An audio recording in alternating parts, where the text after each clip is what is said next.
The Big Ten begins today. Championship tensions are ever rising higher as the Saturday Night Thunder Grand National Series returns to the Lady in Black. Welcome to Darlington Raceway. 150 laps are on the table, a race length a little bit longer than that of the NASCAR Xfinity Series, which puts drivers to the test at the track too tough to tame. From South Carolina, SNT returns for its full race championship chase. 10 drivers are eligible today, and this first round will eliminate 5 drivers. The next round, the final round, composed of 5 as well. Tonight, though, we see who gets off on the best foot as drivers head back to Darlington, South Carolina for a main feature that's going to be a challenge for even the most well-accustomed veteran of racers. Darlington, mile and a third circuit, unlike any other. And the egg-shaped venue is known for fantastic racing and finishes while giving a challenge that cannot be ever replicated outside of its venue. Tonight, we're ready to go racing here once again. 3 minutes of qualifying remain on the board. So far, 15 drivers have registered for tonight's event, and Jim Thurston has the provisional pole position as we get set to go racing down south. I'll be your host for tonight's broadcast, and David Croyd's commentating and producing, and the championship race is ever heating up as drivers, including title contender Vinny Tigner, have taken to the track. Taking a look at your quick time so far in qualifying, as we mentioned, it is Jim Thurston up on top. Fastest lap, a 29.805 for the 96 team. Then you got Gino Marrow, and it looks like now to be usurped by Vinny Tigner. Vinny gets up to P2, and he's going to back it down as a result of that lap. Alec Daffin, number 48, finding himself in the top 10 as well. Not the best regular season for the 48. Started stronger than he did last season, but attendance has been the big inconsistency. Alec is going to find himself up to second now, getting just ahead of Tigner, so a good start to this round if he wants to build up some more momentum. Remember, he won the Ignite Series Championship last year and competed at this track and, of course, with that car. Jordan Kuntz now on the way, two-time champion, not the defending title winner, but he's back once again. And he's looking for what would be the third championship of his career. A young career at that, but Kuntz has been no stranger to success. And we talk about him as he's been here since the very beginning. That's not necessarily the case. He's been with us about as long as the FTN team has been covering SNT. So while it's been for the better part of a year and a half, Kuntz has become a veteran in his own right. And now with 2 titles and his second place finish in the championship to his name, why not go out there and fight for championship number 3? He comes away as the regular season champion and moves on into round 1 with the most buffer points on the table. So he is seed number 1 now in the playoff picture as we are getting set to go racing now with less than a minute on the clock this time by. For Jordan Kuntz, his quick time is going to jump up to the top of the charts, but not take the pole position. Only 37 thousandths the difference. Jordan Kuntz, second on the order. Carter Casey in the Lucas Oil Chevrolet drifting up to the top of the wall. He'll be able to finish his lap, although it looks like he will not be able to put down a competitive time. Casey going to be a little bit further back, also a championship contender, 31.437, slowest lap time set, whereas Matthew Weeks now comes across the Boeing back straightaway. He'll have less than 30 seconds to do so, but he'll have just enough time, of course, to make it across the line. Matthews 29.92 is good enough for third place, gets ahead of Alec Daffin, and so only one other driver taking a lap in Michael Deitch, and Michael gonna put it up inside of no position. It looks like an invalidated lap time. It would have been good for 11th, but not going to happen. He and Carter Casey not able to fully validate times. And so qualifying has concluded. The number 96 of Jim Thurston at the top of the board, and the quick time set by Thurston as he returns. Not a championship contender, but whenever Thurston's here, he tends to be one of the fastest drivers in the circuit.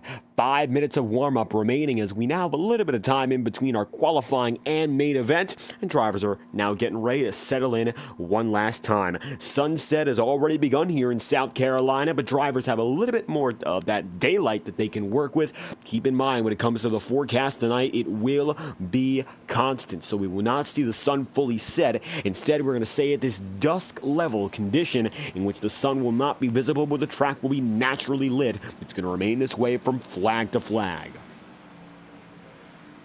And it looks like one driver that's a fan of these conditions finds himself up to the pole position. Let's get to know the first starting grid of the championship race. The Big Ten is in full effect, but it'll be a championship spoiler that grabs the pole position. Meet, of course, James Thurston, Jordan Kuntz. First and second, inside of row number 1 will be Thurston with a 29.805 and then a 29.842 for Jordan Kuntz. P2 for the 99 team, P1 for the 96, and then your defending champion Matthew Weeks is able to go just ahead of Alec Daffin in the final moments of qualifying. 29.929 for Matthew, and Alec Daffin is the first driver above the 29-second cut.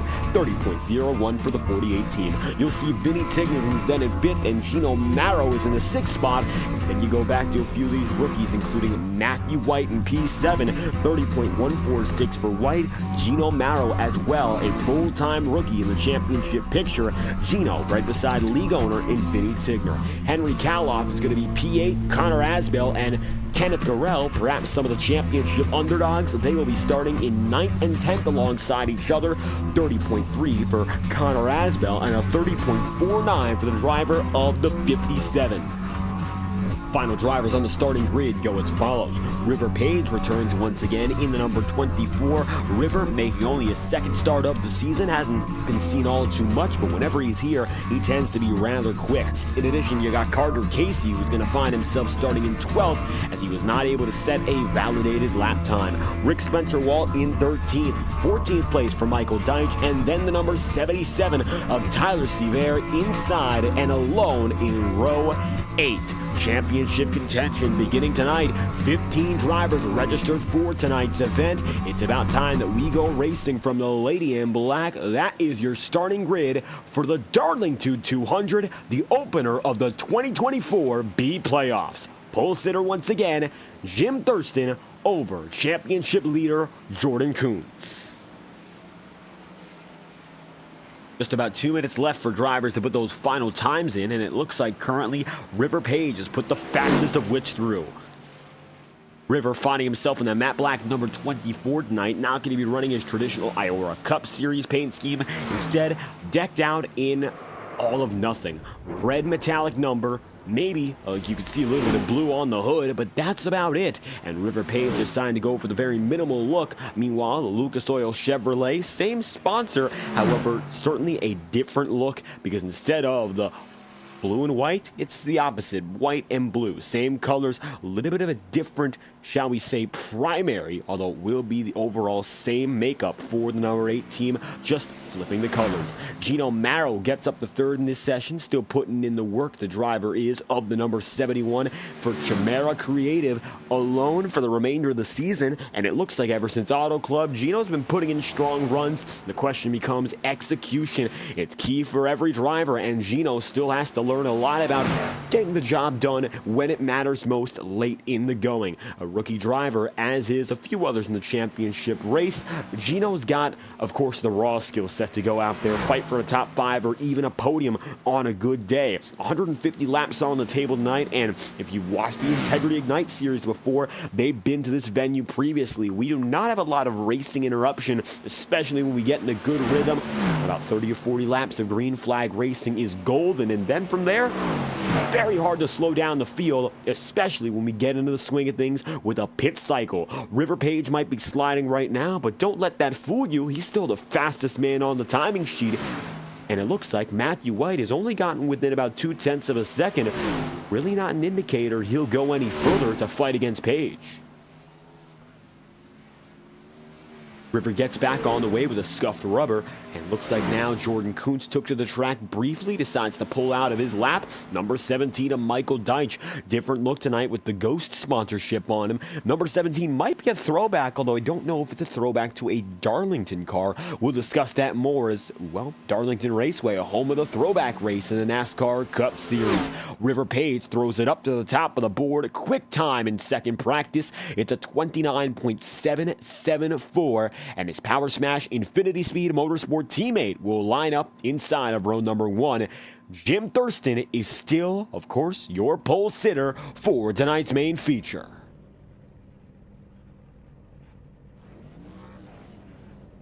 Take a look up in front. Jordan Kuntz. for Premier Concrete Solutions, running once again as a solo operation, and Jordan has done a wonderful job at that.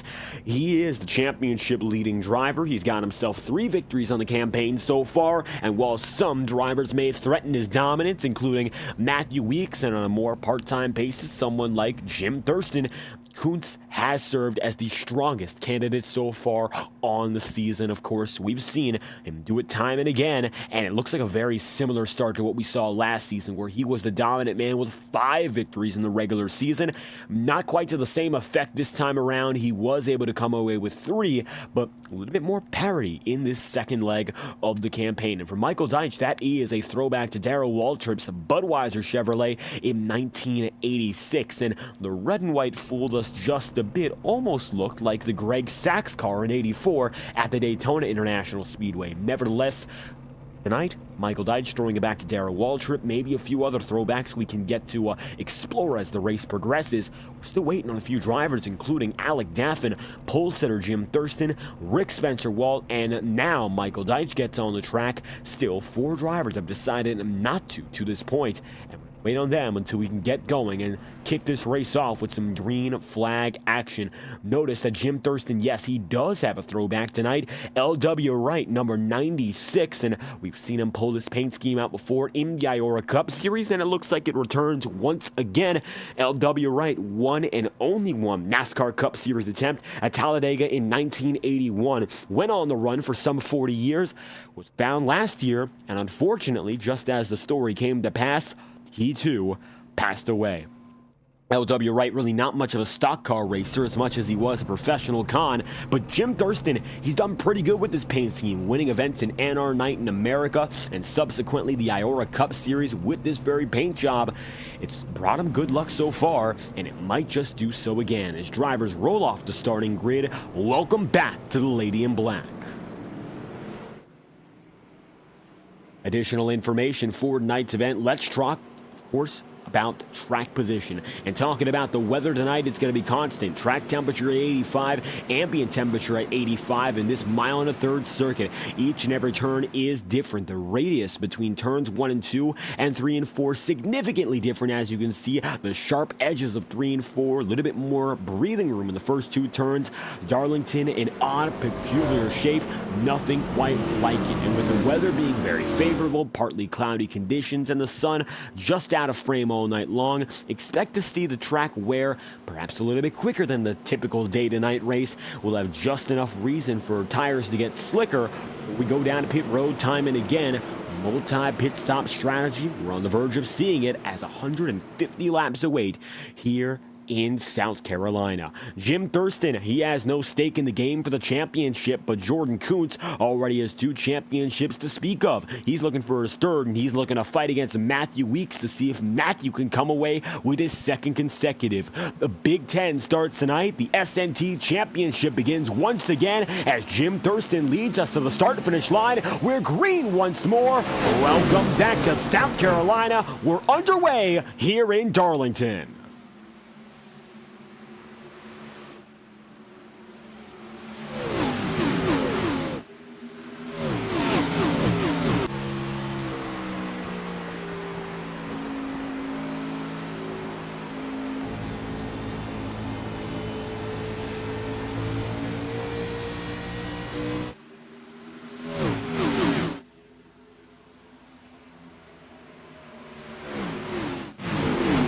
Able to take the jump out of the opening turns, and so far that's all he's needed. You saw Jordan Kuntz get ever so slightly loose just behind, and the problem from there, of course, is well, he's got himself room to the driver's 3rd on back, but now Jim Thurston able to slip away. Just a minor mistake like that could have major implications for the entire stint. The goal right now for Kuntz is to make sure his tires are not fully destroyed. Not going to be bent up, but they definitely are going to be scuffed up now, and that's something you cannot deal with and expect it to to magically improve, it sticks with you all night long. So as it stands for the driver of the number 99, not the best situation to be in, but he's got a lot of time to, of course, continue improving. Maybe there's a chance for him to get back up to the top of the board, but in the first 3 laps, that doesn't look immediately likely. Matthew Weeks now going to be racing side by side with the Henry Kaloff, the number 63 team, coming tonight with another throwback. And tonight, Henry Kaloff, that paint scheme might not be all too well known, but it is a throwback once again. The number 63 bringing it with our themes, and it's going to be a family throwback for the Kaloff family. And Henry Kaloff's background in stock car racing comes not only from being a fan of the sport, but also his family as well. Henry, one of the drivers who we've seen many a time before representing his family, and he brings back a very familiar look. And you can see on the side panel he's got some local sponsors on it. Taking a look for 63, white, red, pretty simple paint scheme, but it does the job and it brings across the message. Great to see Henry Kaloff tonight with a throwback look. Marshalltown going to be just beside the quarter panel, and it looks like tonight Henry starting strong in P5. Kaloff Deitch Racing, 2 of the drivers on that team are here today, but major news coming out of that camp as they have acquired JFR's Corey Lyles and Aaron Schugel at once. It's a double acquisition, the 56 and 91. The duo you've seen many a time on Thursday nights. They might be coming over to Saturday night as well, as Kaloff able to acquire both contracts from the JFR team, as it looks like JFR shutting down their sim racing operation, at least for the time being, at the end of 2024. So Kaloff going to take advantage, bringing over 2 drivers with them. Michael Deitch, of course, he has in his back pocket as well. Right now, Michael going to be ranking 13th as we get away to kick off the night. Drivers are spread out by 7 seconds, going back to your 14th place man in Tyler Sevier. Meanwhile, at the head of the field, most drivers are single file and lined up accordingly. There's Matthew Weeks. Vinny Tigner's going to be in 7th as Matthew runs P6. So far, nice spreads at the head of the field. Now diving down low, a little bit of a side-by-side battle. That's going to be some pressure on Carter Casey. Connor Asbell also coming through on Kenneth Garrell. Battle in the back of the championship frame. Looks like Garrell getting in the wall there. That's going to be an advantage now. Connor Asbell, as Connor comes across the line, that moves him up into 11th. Matthew White runs in 10th, just ahead, and Carter Casey now retains the final spot in the single digits. 8 laps in, he'll run in 9th, while River Page is in 8th. And River not off to the best of starts. We've seen Page many a time before, a contender for race victory and a former SNT race winner. Maybe not getting off to the hottest of starts, but he's had a lot of time to continue and recover. I think right now the mentality for all drivers is just figuring out what it's going to take to recover here. Doesn't mean that you're going to get a great start and a great finish. Right now the big goal is, if you're not up inside of that top 5, continue to march upward and take positions. Maybe based on some strategy finesse. Maybe the tires are going to be all that's needed for some. Henry Kaloff might be one of which that burns his tire here. He's getting rather close to Gino Marrow and might make it a fight there with the number 71. Marrow and Kaloff both in the bottom half of the championship picture right now. Well, it's very tight. You got to keep in mind right now that every driver coming in on a level footing with some bonus points applied. Big winners such as Jordan Kuntz and previously Vinny Tigner, they've been able to get the bonus points and break away in the title standings. Meanwhile, most drivers who do not have one win this season, they're all level footed. So now the question becomes, how aggressive is someone like Gino Marrow going to fight, knowing he already has started this campaign at the deficit? Doesn't mean it's a substantial deficit at that, but when you think about how far back you could end up with just one bad race, Gino staying up in 4th, there's a massive incentive for him right now to continue pushing, just try to keep this advantage at least until we come down a pit road. And then, of course, when we come down, you'll understand exactly what the strategy is.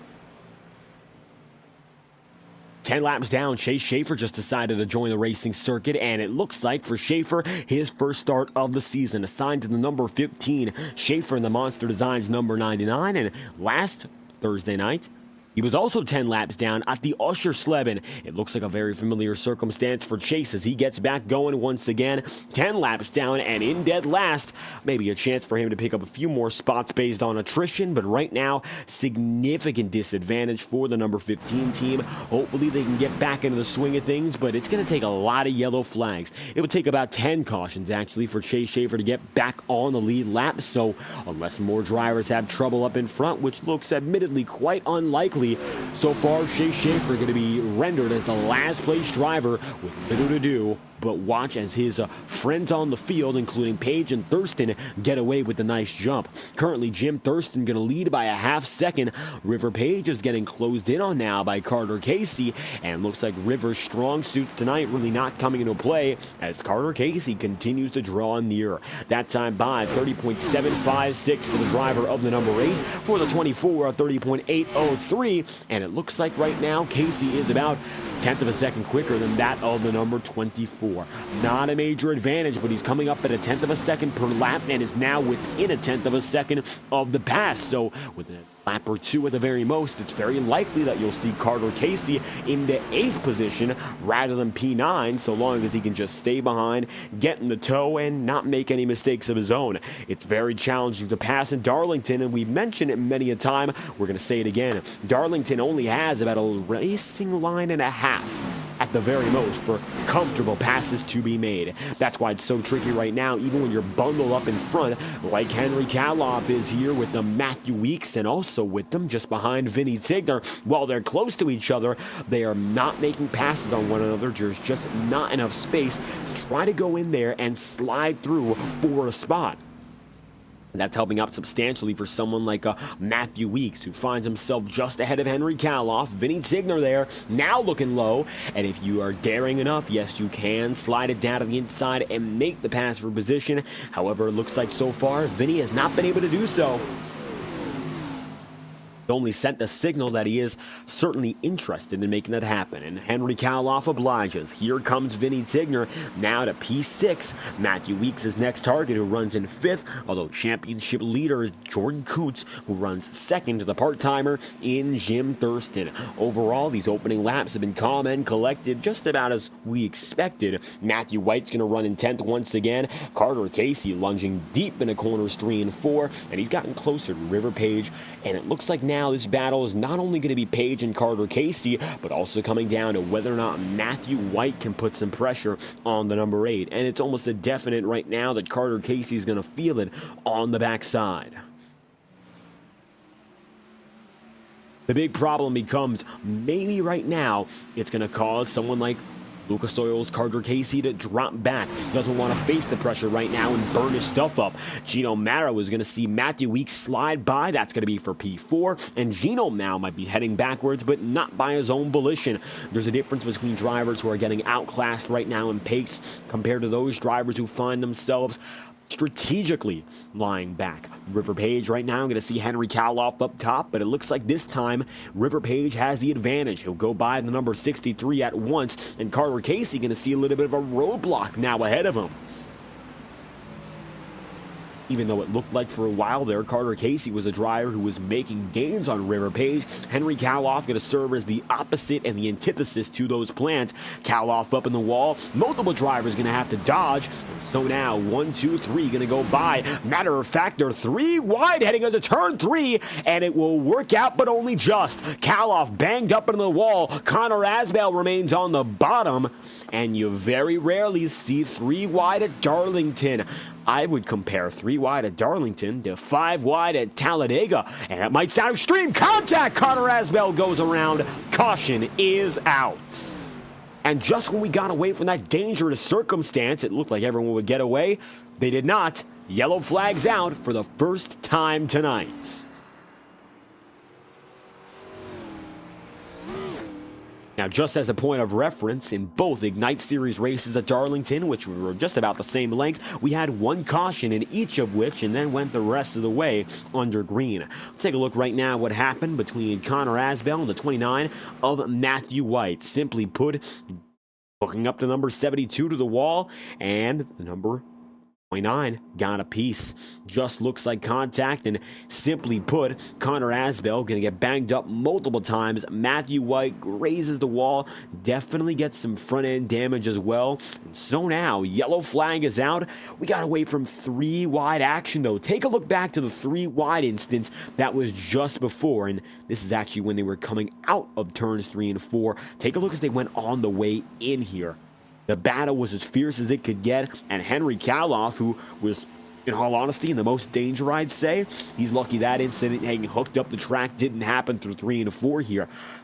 Connor Asbell all the way down to the apron, almost finding himself off the racing line. Henry Kaloff just barely gets away unscathed, and so cautioned out 21 laps in out of 150. Most drivers decide to head down and into pit road for the first time here, and taking a look as the pack comes in together. Strategy now of utmost importance as Jim Thurston and company lead the pack in for strategy calls here in Darlington. 4 tires and fuel looks to be the way to go, and looks like for Jim Thurston he should have the advantage on the way out. And that advantage will be taken. Jordan Kuntz is going to grab the race lead at number 99 with an early jump out of pit road. It looks like the difference 0.8 of a second, and a much quicker time in and out for Jordan Kuntz. He gained about 0.3 on both directions, and that is the difference between leading the race and being down in 3rd.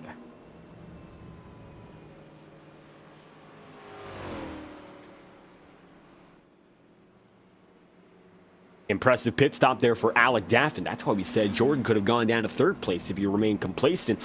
47.6 stop is the 2nd quickest on the overall ladder. The only man quicker is Jordan Kuntz, who got away with a 47.2 stop. So gaps between 10ths of seconds mean an awful lot on pit road, and that could be the difference between several seconds when we go green once again. First caution of the day, Chase Schaefer now getting himself back a lap or 2. Number 15 team is going to be getting his first chance here in Darlington as he goes up high. A little bit of right side damage already, and unfortunately that also is going to stick with him all race long.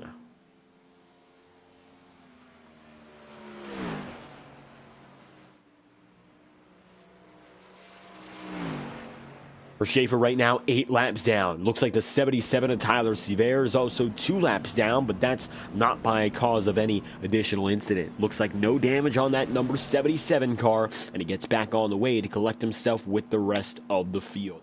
Now, Jordan Kuntz and company going to lead the way. You got Jim Thurston in 2nd, Alec Daff in 3rd, and Gino Marrow there in 4th. Matthew Weeks finds himself in 5th. Question becomes whether or not Jordan Kuntz, if he got a chance here to take the race lead and win this one, or if the championship spoiler, Jim Thurston, has a chance to go out there and get his first win of the playoffs. Even though he does not have himself a championship to win, I'm sure now that he would love to, of course, play spoiler and bring his Power Smash Infinity Speed teammate with him to the front of the pack.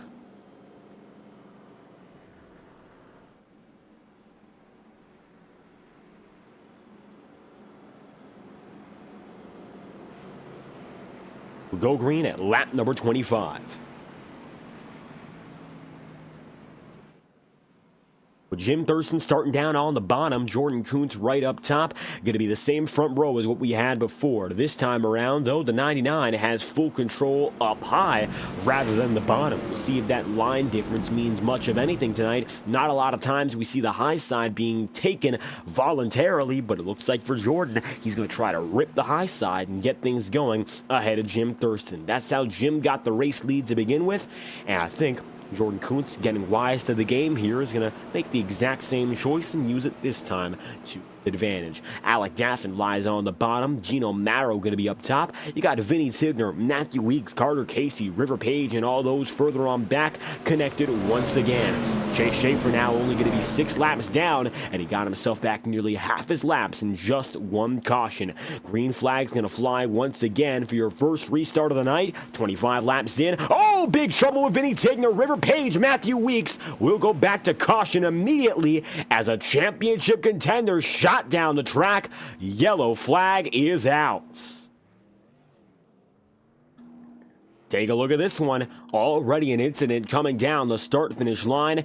And as we take a look from an alternate angle, this should give you a better view as to what just happened. Matthew Weeks finding himself hit by Vinny Signer, shot down the track. Gino Marrow also gets involved. River Page right there too. Michael Deitch, Matthew White, Connor Asbell, Carter Casey all piling up into this one. And two drivers going around. The hood pops for the number 24 of River Page. Chase Schaefer swoops right under as the caution flies again. Second of the day. Back-to-back cautions here. Not even able to make it across the start-finish line in one piece. Jim Thurston leads as we're going to once again settle down and lock back in for another restart.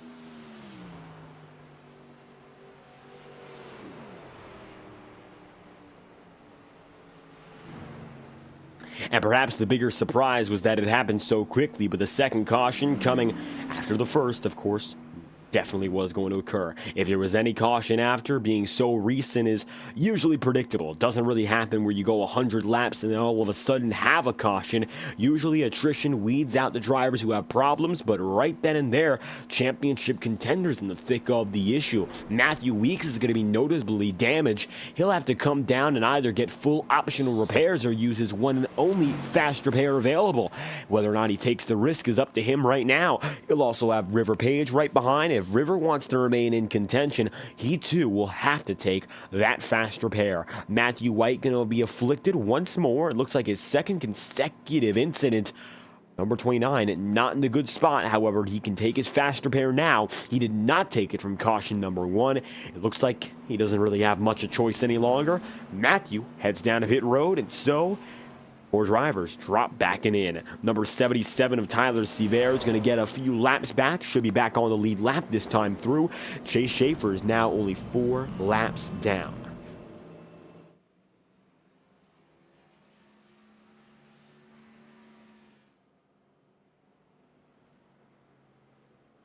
So we'll head back green with about 30 laps already put together. Leaves us with about 120 laps remaining. Quick opening stint now going to be hampered by 2 consecutive yellow flags. Nevertheless, Jim Thurston in prime position to get the job done once again and lead this restart. As quickly as Jordan Kuntz took the lead, he's lost it once more. 2 laps to green this time by. We go back at it at lap number 30. Chase Schaefer taking times here. He's now 3 laps down. Schaefer making significant gains. Although he's still in dead last, he's gone from 10 laps down to 3 laps down. Last 4 laps will show you the second deficit has substantially decreased from 364 seconds back to now only 247. And a lap around Darlington accounts for just about 30 seconds here, so you can see he's gaining about 30, 35, 40 seconds a lap just by going around each and every time by and getting that much closer to his goal of remaining with the leaders. Although he's gotten on the wall a few times in that pursuit, not a good thing to be wasting his car just going around at speed, but he has not used his fast repair yet. I can't imagine the priority for him is to be perfectly clean when he's not on the lead lap here. So going up top once again, Chase Schaefer continuing to make his moves, and as it stands, he's going to be only 2 laps down now, looking better and better each time by. 28 laps in out of 150. Let's go to lap number 29 now and make it Jim Thurston's to lead. Thurston down low. Jordan Kuntz up top. Let's go racing once again. Henry Kaloff is going to find himself up high, and Alec Daffman remains on the bottom. Alec, now getting a chance to follow the number 96, though, has the control car as his assistant. So we'll see if that works out for Alec. Has not gotten a victory this season, has not been able to find a victory this year. But Daffman is one of the most successful drivers in his own right in SNT competition. Perhaps the best to never win a championship. He does have an Ignite Series title, which he won in dominant fashion. That was definitely not a fluke, especially the way he played it in the championship final races, the final 5 events, getting those top 3s in succession. But it's ironic that SNT, which has been his main series here for years now, is the one he struggled in finding the championship when he only ran a full season once in the Ignite campaign and came away with the championship victory in a turn of events nobody expected. Now is a chance for him to follow through with a control car and race leader. Jim Thurston holds the keys to the kingdom once again, and he'll bring us back for your second restart, and hopefully this time by, we don't get destroyed on the way into turns 1 and 2. No stack up, a lot of drivers choosing to be much more conservative this time around. Thurston leads, we're back on our way again.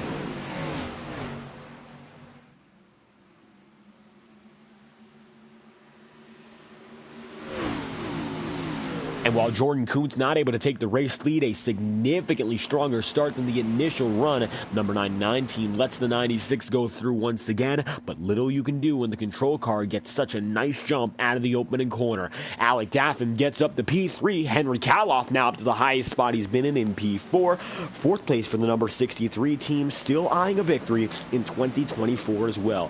One-time SNT race winner Alec Daffin is, who has gotten it done at a play track of all locations, Talladega in Season 5 of the Truck Series era. However, ever since then, he's been close, but just not a race-winning caliber driver, which is unfortunate for Henry, especially as he has those aspirations to take his team up to the top of the championship. But the former FORL Cup Series championship winner has not found the same success in SNT, at least when it comes to the later rounds. 32 laps in out of 150, though, he's now on the back bumper of Alec Daffin, and maybe he's going to have a chance to drive through and give that number 48 a piece of his mind. Take a look further back. Matthew White, River Page go at each other. Advantage Page. River gets away. Matthew now finds himself in ninth once again. Matthew's got to be very careful here as he goes up top on River. He cannot afford to get involved in any other incidents. Has already used his fast repair, was involved in both of the first two cautions, and is the only driver that can claim such a feat.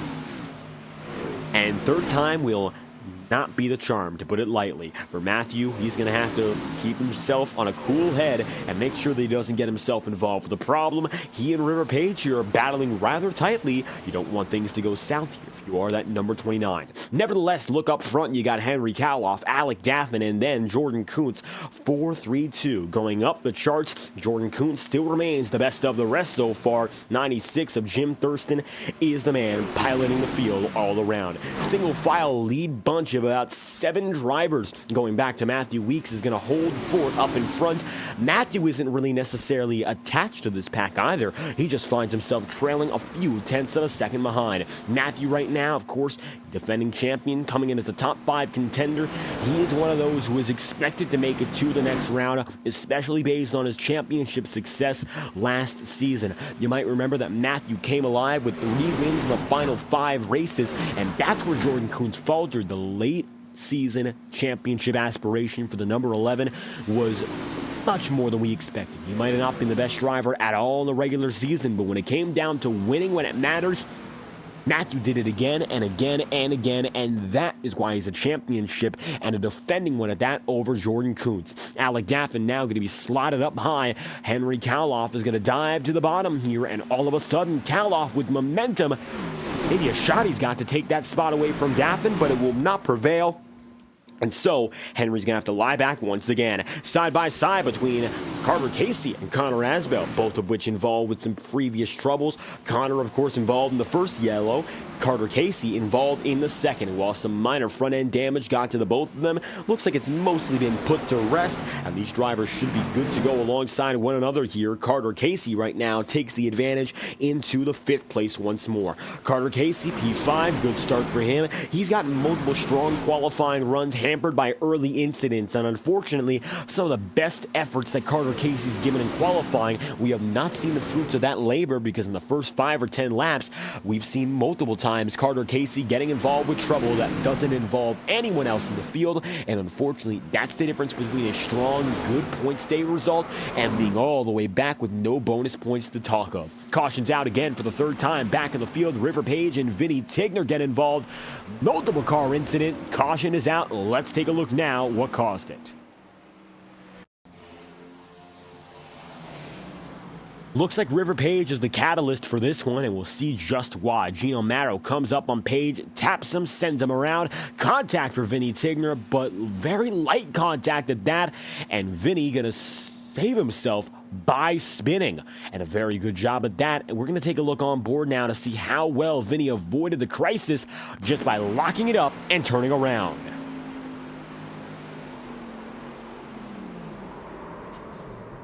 Quarter panel contact at the very most. Could have been much worse, could have been a full-on T-bone, and for Vinny Tigner, he makes a decision that will save his night.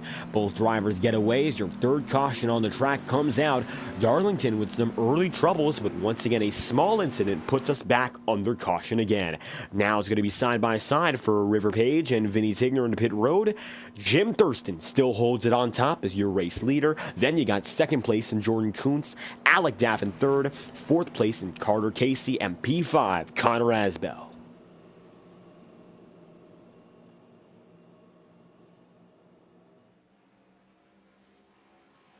First 39 laps of action have seen 3 yellow flags so far. In all honesty, we have not seen multiple yellow flags in a race in more than a month. Shocking to see it happen here. Pocono Raceway might be the last of the exceptions, and that 2.5-mile circuit tends to bring out some of the more contentious racing in others.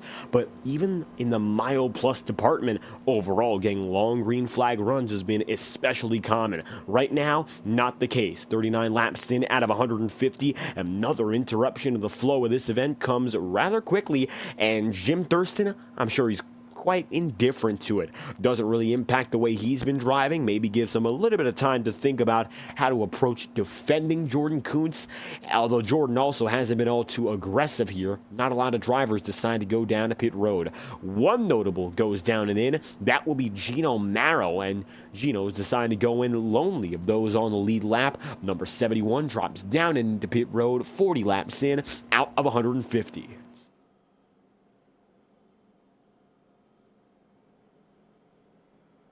As Gino drops through, Jim Thurston holds the race lead 2 laps to green. We'll go back at it at lap number 42 for your third restart.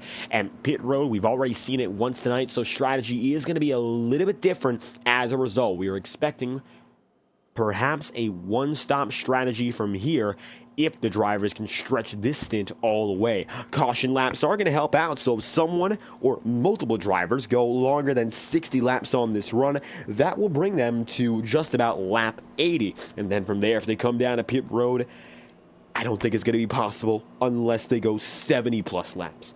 Tricky. Does not look like the halfway margin is going to be completely possible tonight, and as a result, if the one stop is going to be allowed, or if it's going to be feasible, drivers really have to stretch this stint. This will be the difference between going all the way or going down a pit road prematurely and maybe costing a chance at a win or a very good result. Jim Thurston would like to do neither as he comes across the line again as your control car. 1 lap to green, 96 holds the edge, and now Jordan Kuntz will go up top once again, finding himself up high and letting the field do its thing yet again.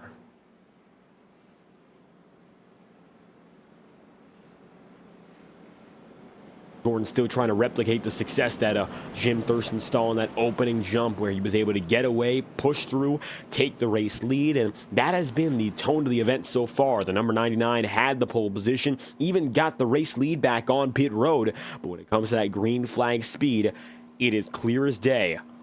So far, Thurston has been superior.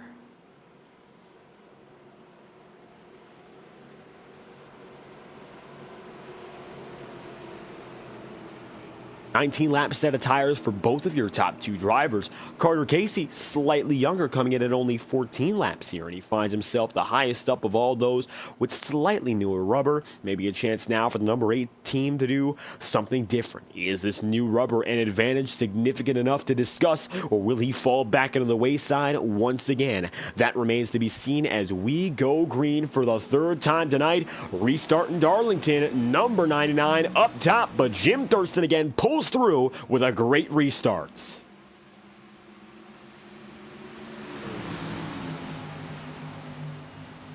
And not much can be said so far besides Jim Thurston's dominance on the restarts has been pivotal. If anyone gets around him through the first 2 turns, they have a much stronger chance of staying ahead for more than a lap, and then more from there. One driver sliding, but it looks like whoever it was, they were able to save it. Looked like Matthew White, and Matthew's up to the top of the track, now getting passed side by side with Vinny Tigner. It looks like Matthew able to keep himself in control. Definitely not going to help him out, but it is going to be to his detriment to fall back. It's going to be to his benefit, of course, not to get involved in a wreck. As such, 10th place for Matthew White, 11th for Gino Marrow, 12th place for Henry Kaloff, and there is Chase Schaefer machine in 13th. For the first time all night long, Chase Schaefer is not running in dead last and is starting to make his way through. Up in a 12th now, and now that he's gotten his chance in the early laps to find his footing, this could be the rise of another race-winning contender. Do not count Chase Schaefer out. One of the best drivers on the iRacing platform with these intermediates, the Xfinity cars anyway, and this 1.33-mile circuit. Well, it might not be the same as the cookie cutters, but Chase Schaefer tends to be very strong when he puts more than a mile into it. Time and again, Schaefer finds a way to prevail. Now he'll go low on Gino Marrow, just the battle for 11th, and he might be able to find a way to slot inside the top 10 very soon. Chase is going to have to wait, of course, up, work his way up through the field. It's not going to be easy, but so far, Chase showing those signs of potential as the 29 of white is just behind. Alec Daffin is going to hold fort in third. You got second place in Jordan Kuntz, and it looks like right now for the number 48, all he's got to do is continue defending upon the drivers who are just behind. Carter Casey has been able to keep himself in fourth, has not been relegated further down the order, but it's a surprise he has not yet made a pass. His first attempt on Alec Daffin will not be a success as you saw there, but he's got new tire. He has ample incentive and the resources to maybe make the move. Hasn't quite done it yet, but I would be shocked if he doesn't go for a second try. This is about the time where you realize that Carter Casey has something that the rest of these drivers do not. Matthew Weeks does have the gift as well, but he hasn't been able to get by Carter Casey, and this is why in Darlington, track position is supreme. If you're not able to get through a driver, well, there's good reasons, including the fact this is one of the tiniest, narrowest circuits to navigate at race pace. Initially, Darlington, of course, had as much room as you were seeing down the back straightaway for every driver to try and race. Matter of fact, the inside used to be preferable. Can you imagine a race at Darlington where the inside was the mandated line and you could only go up to the I side for safety reasons? That's what this track used to be. The inside was where you raced, the outside kept you from flipping and flying into the grandstands, which you've seen at other tracks, none like Darlington, but the big circuits like Daytona, where the guardrails used to be very fragile and thin.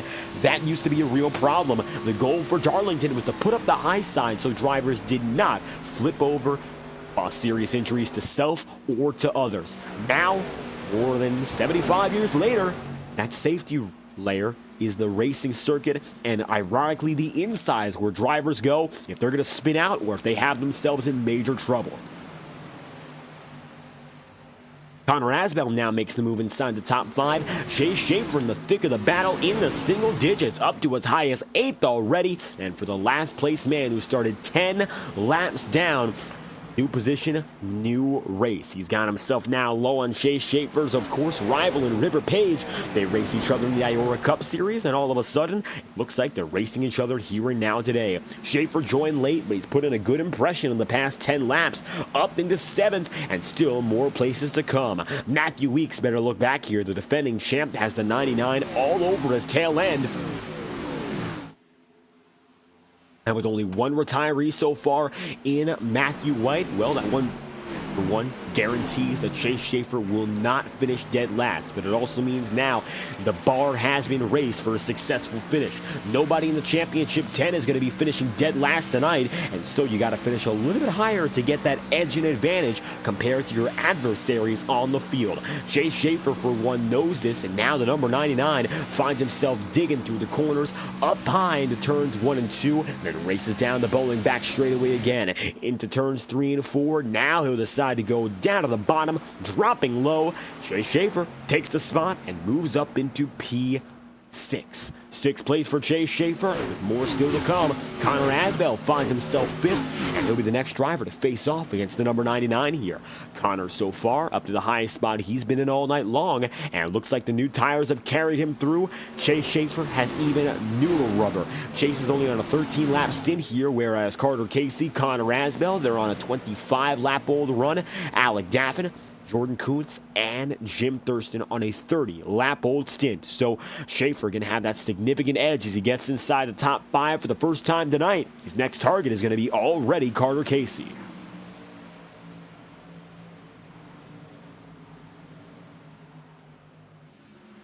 Carter's got about a tenth and a half to deal with here before Chase finds his way up. Chase Schaefer, that time by, fastest driver on the track, one of only two to run a lap time under 31 seconds, a 30.829. The only other was Vinny Tigner with a 30.985. Also, Vinny Tigner with some new rubber. However, his run has not been as potent in delivering good results here. Chase Schaefer has been a mark above so far, and it looks like he has made it easy. Chase Schaefer now low on Carter Casey. Casey up the track and in the wall. Carter Casey getting into Chase Schaefer ever so slightly, and that's going to cost him one spot immediately. But now with damage, Carter is going to find himself in a huge disadvantageous position. He does have damage, and that will not buff out. The number 8 has already taken his fast repair, and so bad news early. We're not even up to the halfway point, and all of a sudden, Carter Casey with detrimental damage as he shoots all the way down now to the 9th position in just one lap. Schaefer gets by, Carter Casey makes the bobble, and that's going to cost him. Now, Schaefer finds himself alone in 4th and is making significant gains to get up to Alec Daffin as we take a look off the back end of the number 99, or rather, the 48. Here is Chase Schaefer getting closer to your man in 3rd.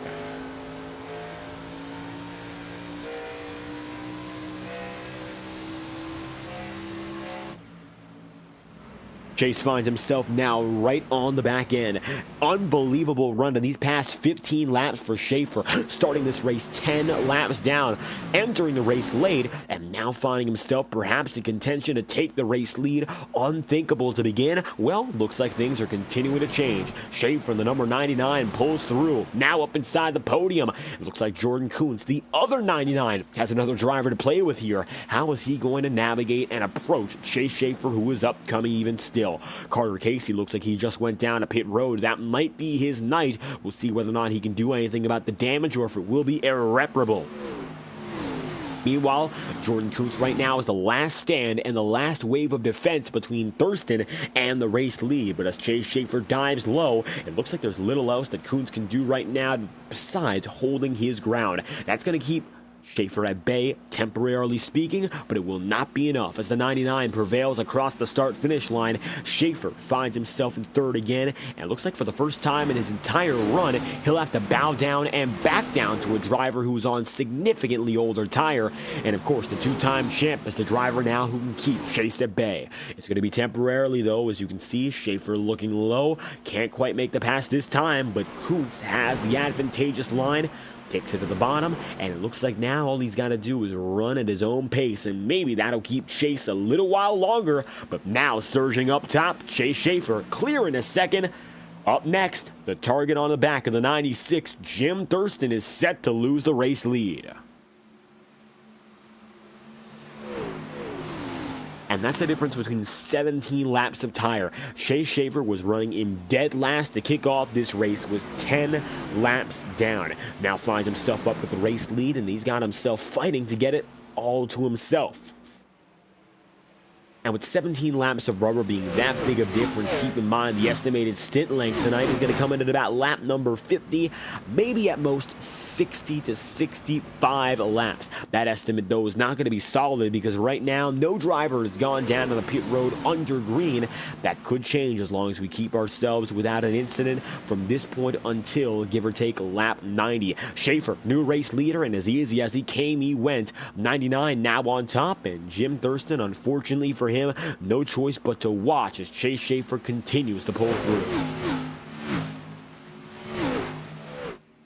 And that's what it means to have new rubber. A few other drivers with new tire are trying to make their way up. Vinny Tigner and River Page. Right now you're focusing on Page, who leads the two-man train with new rubber, now trying to make a way up on Connor Asbell. And while Schaefer's been able to take the top spot, River is still battling to try and take 6th from Connor Asbell, a battle that Schaefer was involved in directly about now 20 laps prior. Looks like for River Page, the new rubber has not paid off as much as it did for Schaefer, but he's certainly got a chance to make this spot up, and looks like not a guarantee yet. Asbell defending hard, and Vinny Tigner doesn't even look like he's in the fight here any longer. Take a look further back, and there is the number 12 as it stands. You got to remember, Vinny Tigner came in with a little bit of a points buffer tonight. Let's take a look at that championship scenario coming into here in Darlington. After 10 races, Jordan Kuntz and Vinny Tigner find themselves first and second. Henry Kaloff is on the up and up, and he comes in the third spot. However, that is a point boost. It's minimal. He's tied with Matthew Weeks technically in the championship standings. 5th down to 10th are all tied. It is a toss-up between Connor Rasbell, Carter Casey, Alec Daffin, Kenneth Garrell, Jackson Van Pelt, and Gino Marrow, every one of which has the same number of points. They're all at a level playing field, and everyone else just has some bonus points on top of them. So for Vinny, maybe he can sacrifice one race for someone like Henry.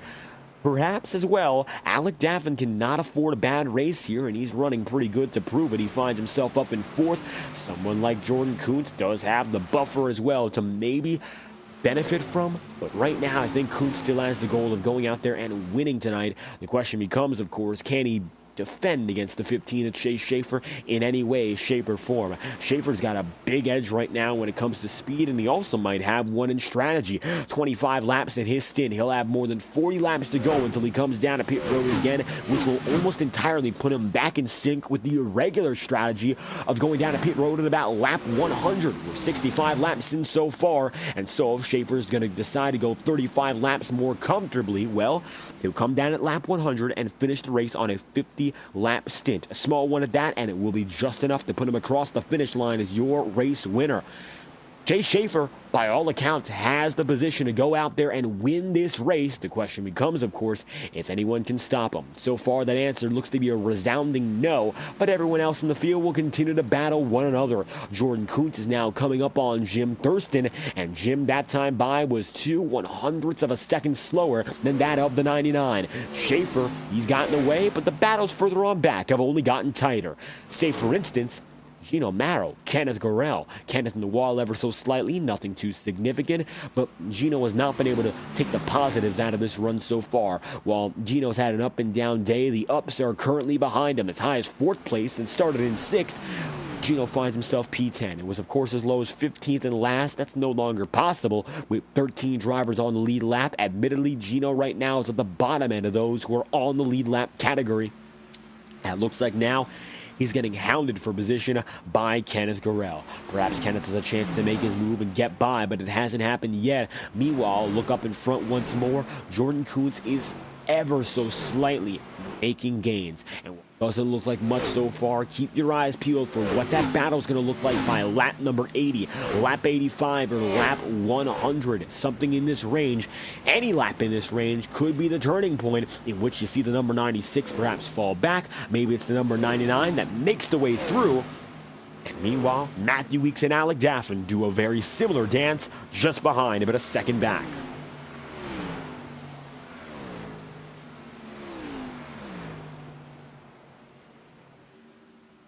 68 laps in out of 150. Let's talk about who's where when it comes to tire stints. Right now in the most danger are the drivers who have ran for the longest time. So if you've run for 47 laps, well, that's not a good thing. 47 laps is longer than most others, and it does not guarantee that you can go all the way on one more pit stop. 69 laps in out of 150. If drivers Jim Thurston and Jordan Kuntz stuck to the regular plan, they would not make it to the checkered flag with one more stop. They'd have to go in for 2 more, which means right now, if Thurston and Kuntz want to go all the way, they would have to go about 70 laps on this run to even give themselves a chance. Realistically, 60 could get them there, but it's not going to be easy. And so the question becomes for those in the 40s, especially the high 40s, whether or not they can save. Right now, Matthew Weeks has himself 5 laps less than Kuntz and Thurston and Alec Daffin as well, but that's not a major edge. The only advantage right now is he'll find out when Thurston and Kuntz give out before he has to. So maybe a little bit more saving will come to the mind of Weeks before his competitors head to pit road. Overall, different position to be in. Not an easy one to hold on to, through, and it is still a disadvantage relative to those who are up in front leading the way, including Chase Schaefer. Schaefer right now going to be on a 32-lap stint. Back of the field is going to be very similar to Chase Schaefer, as a matter of fact, and if we talk about that, drivers like Kenneth Gurrell, Gino Marrow were on 31-lap stints right now. They're much more similar to your race leader than the drivers who are up and ahead with them, including Thurston and Jordan Kuntz. So it's quite surprising as Kenneth Gurrell drops down to the inside that the new rubber isn't an indicator of success right now. There's one driver, Chase Schaefer, who's really gotten away.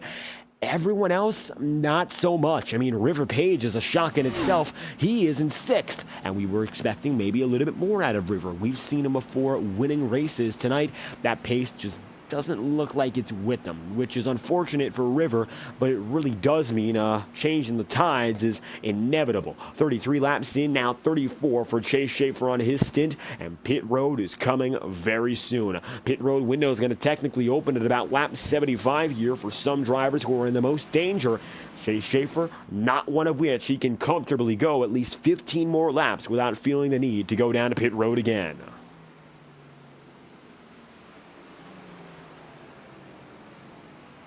One lap down, Michael Deitch and the number 77 of Tyler Sevier. It looks like Tyler going to be heading down to pit road once again here. Michael Deitch, we'll see if he's going to decide to do more of the same. Not quite. The 77 actually runs down to the apron, interestingly enough, but he gets away from it without any harm. Still running significantly slower as he merges back through turns 1 and 2.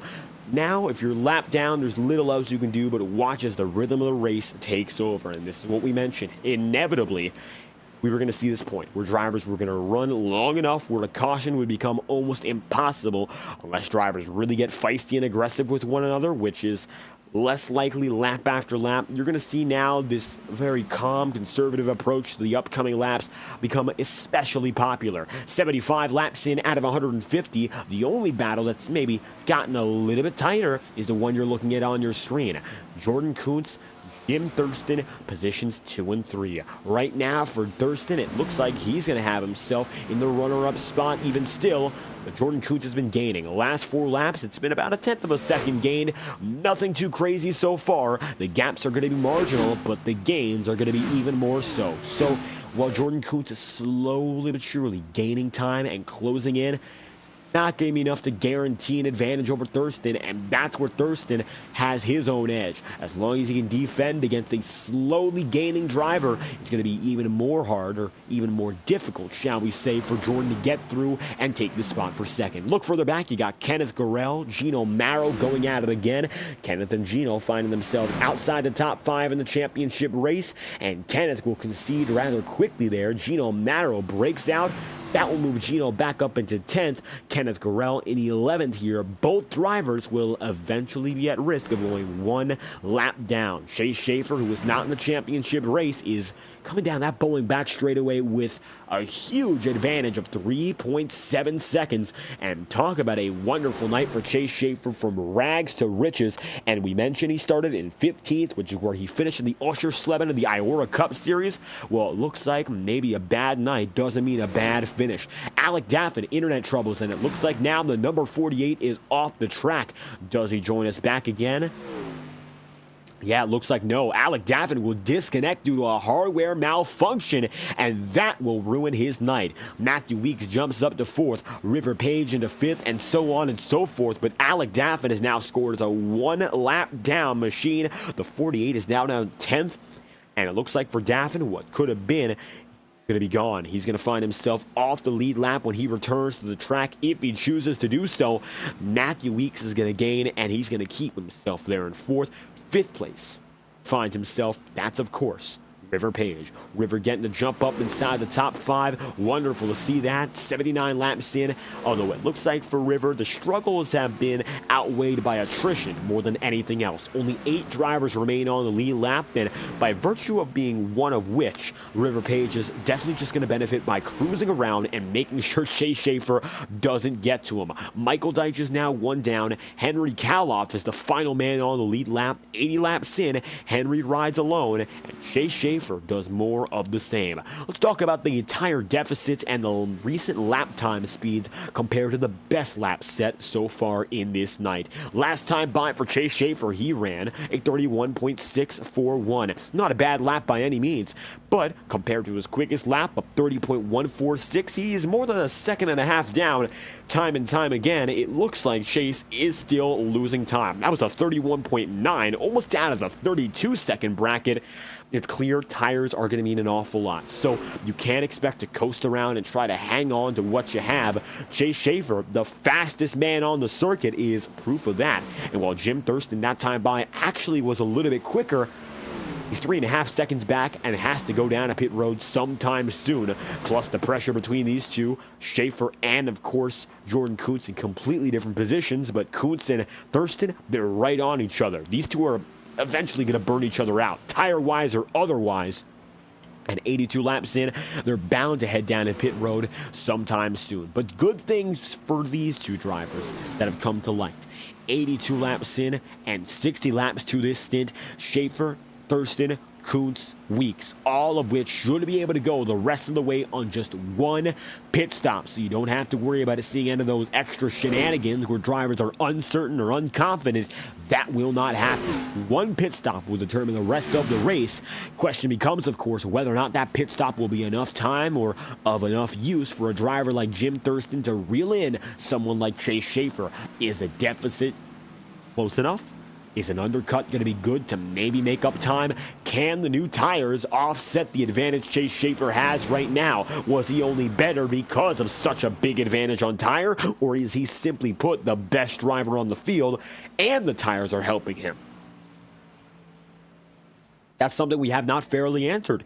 Schaefer was either 10 laps down or 5 laps down to the race leader, and it's ironic, there's really been nowhere in between. He didn't even set a qualifying lap tonight, so to say that he'd be out here as the race-winning favorite almost 100 laps in, it was unfathomable, and yet he's decided to show up and make this race his. Now you got Gino Marrow coming up into the frame, but Gino is not battling for this position. Instead, he'll soar up high, and he'll get out of the way of those contending in just a quick second. Gino having a few internet troubles as well. A few drivers have reported tonight, including Vinny Tigner, that the internet in the server might be one of the core problems, and that happened for Thomas Bressi in the Ignite Series Championship. It cost him the title, as a matter of fact, so maybe some server troubles across the way for all drivers, but overall, Vinny Tigner, of course, he gets struck worst. Jordan Kuntz right now, he's P3. Jim Thurston in second here. Gap between them is a 1/10 of a second, and honestly, it's been that way for past 10 laps. Kuntz got a little bit closer. He inched in, but that was it. He has not been able to make the jump any further, and as such, Jordan Kuntz remains just behind. 86 laps in out of 150 so far. We're coming down to the tail end of this event, and pit road is due to be very, very busy. Now that we know that every driver can go all the way, how long are they going to decide to stretch it? Does someone like Jim Thurston or Jordan Kuntz benefit from the undercut? Will Chase Schaefer decide to go longer because he already has a lot of laps under him, but he can afford to go at least 15 laps more based on his competitors? Or is he going to decide to go with the flow and run in sync? Well, he's going to get the walking, or rather racing, proof that the new tires work. Gino Marrow is blinking an awful lot, but rest assured he's quick. Let's see how quickly he gets around your race leader in Schaefer here as he dives low.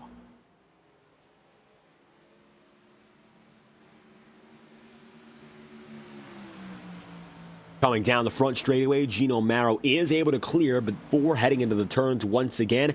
Not bad effort. Chase Schaefer actually getting in the wall there with some Darlington stripes and some Gino Marrow smoke.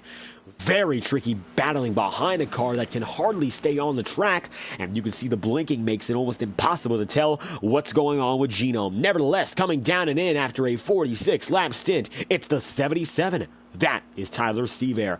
Keep in mind, he is a lapper, so he's not really in the picture here to win this race, but that's going to indicate, if anything, that drivers are now gearing up to go to pit road. Henry Kaloff, in addition, is now 1 lap down, and it looks like for him, well, the number 63 team decided to do something a little bit different, and it looks like heading down a pit road as well was on the cards for Kaloff and company.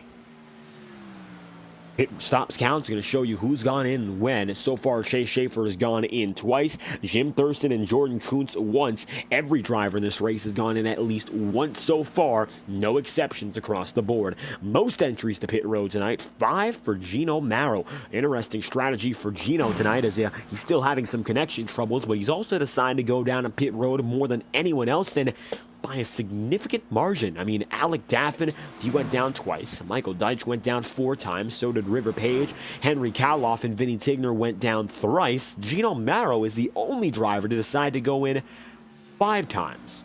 Not up in front right now, so that really doesn't have too many implications, but an odd call for that number 71 team, or a series of odd calls that really doesn't play all too much into the hands of any driver here.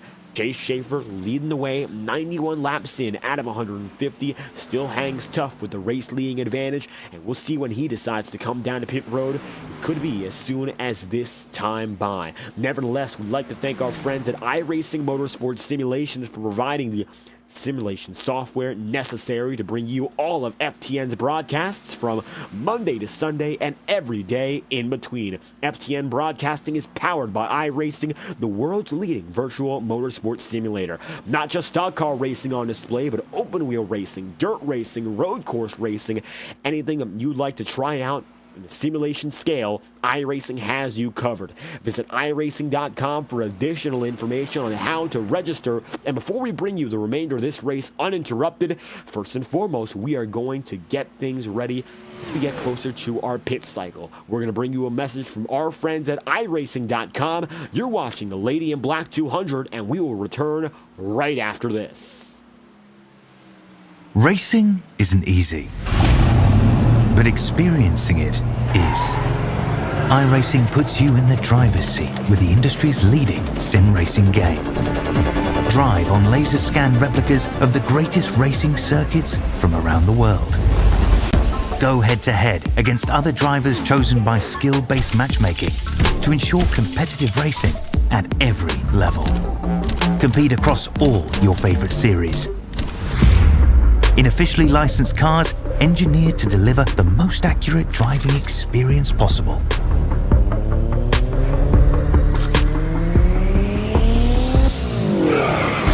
Join a race or host your own with players from across the globe.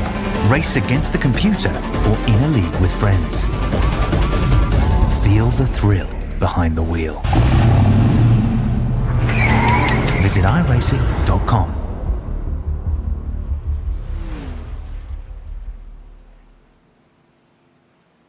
56 laps to go. Jordan Kuntz just went down a pit road. Now he's back on the way, scored in 7th place. Chase Schaefer decided to remain on the circuit as well, and as has Jim Thurston, but that will change. Thurston comes down and in. Henry Kaloff decides to do a little bit more of the same. Chase Schaefer and Matthew Weeks are now going to be positions 1 and 2 as the pit road cycle progresses, and now only leads 3 drivers up and ahead. Vinny Tigner finds himself nearly a full lap down now, and it looks like that's because he got back on the lead lap, but 3 drivers are now the holdouts with 55 laps remaining, and Schaefer, with the newest tire of all, is going to be one of which.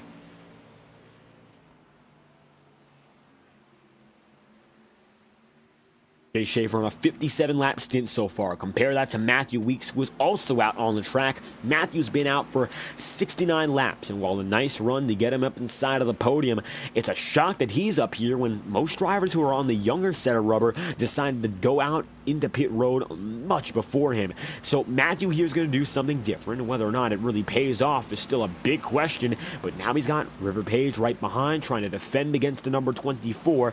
This is a battle for position. River has significantly younger tire, however, 57 laps to Matthew Weeks' 69. Now it'll be 58 to 70, and while River has new tire, it's only going to take Matthew Weeks conceding for him to get by. Matthew decides to go down and in this time through, and so he'll come in on his own volition. River Page moves up to 2nd. Chase Schaefer is your race leader at last. 53 laps to go here in the Lady in Black 200. Chase Schaefer comes down the bowling back straightaway, and he's got himself in a perfect spot to hold fort to win this one. And while we say that's the case, it doesn't mean it's going to be a simple spot to hold on to, but it is the perfect opportunity to come down whenever he likes, have significantly younger tire, and also have that track position advantage. He built up such a big gap during this green flag run, and with no interruptions to it, he might be able to come now back onto the circuit still as the top man on the board. Doesn't mean, of course, that's going to be the best thing for him. He might not have the warmed up tires, which might cause him to make an unforced error. Nevertheless, Chase Schaefer is certainly in good spirits now, leading with 52 laps to go. And from the tail end of the field all the way up to the front, IORA has first and second places now, with River Page 9 seconds back, still running in second, and he has decided not to concede so far.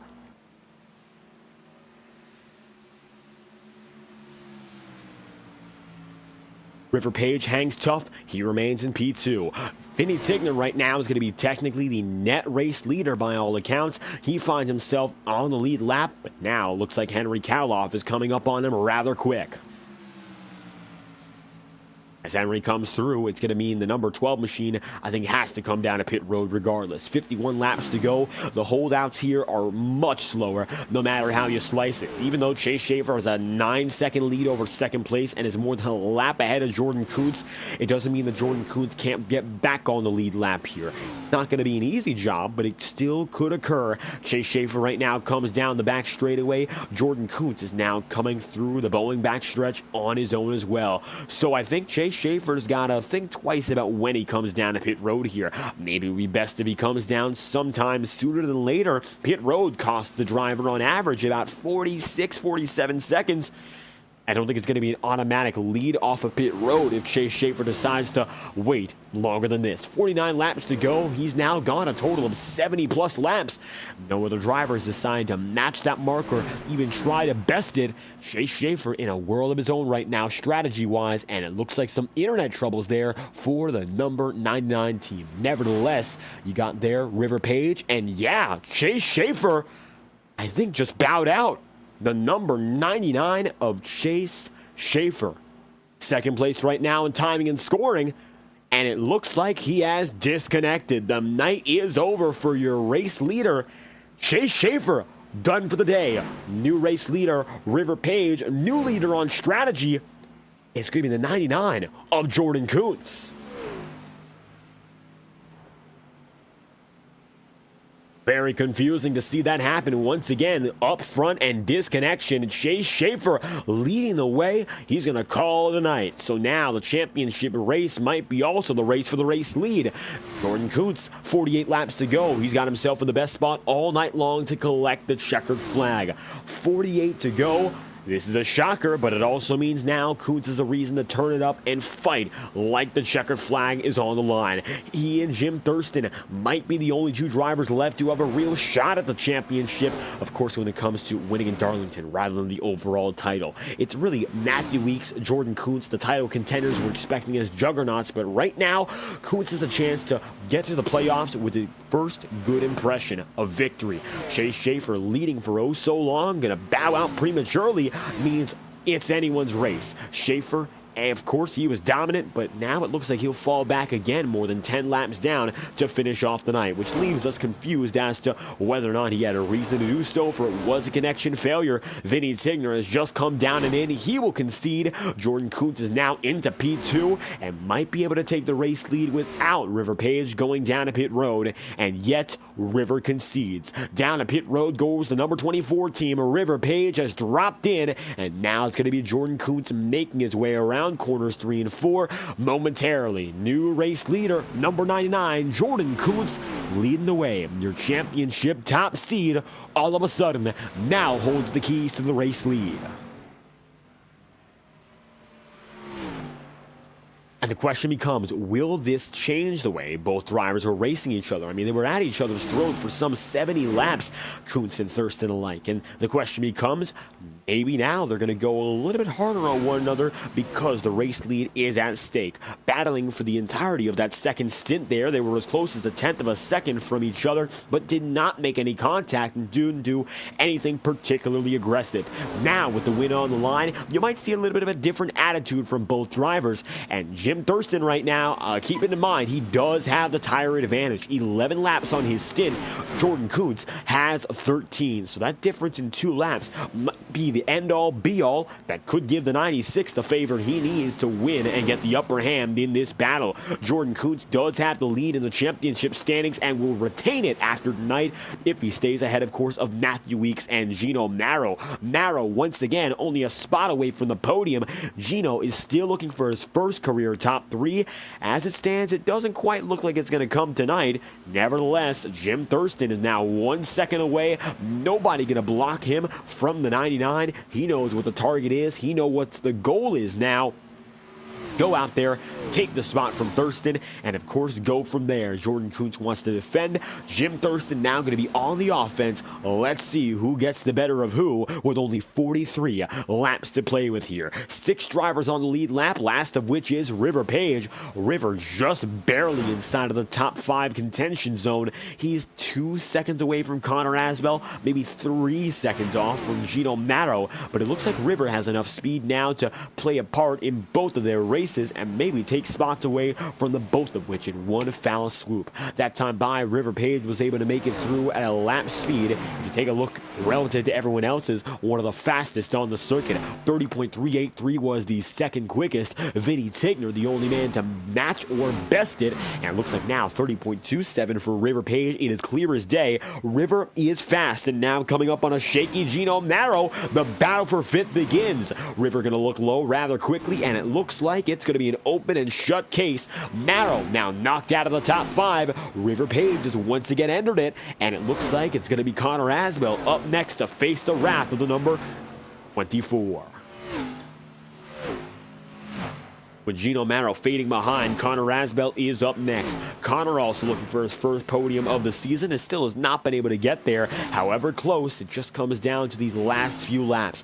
41 laps to go, and he's going to have to hang on with older tire compared to River, which is not easy. 2 laps older, granted. It's not a significant difference, but with so much time still left to play with, it's very unlikely that Connor will have what it takes to maintain for the remainder of the time allotted. And so, I don't think that's going to be possible for Connor Asbell to hang on, and you can see how much closer River Page has gotten to the point where now it's going to be within 1 second, 1/4 of a second. The 24 goes up high, the 72 right there with both drivers up to the ceiling with 39 laps to go, and now it's going to be side by side. River Page ducks down to the bottom. Gino Marrow is going to be out of the picture, and Connor Asbell stays up high, and he'll fail to do anything much of it. River Page up into the 5th position, now up to 4th, and while he doesn't really have much a chance to get up to 3rd place in Matthew Weeks, making a huge effort and a great one at that to come back into 4th, the highest spot he's running all night long.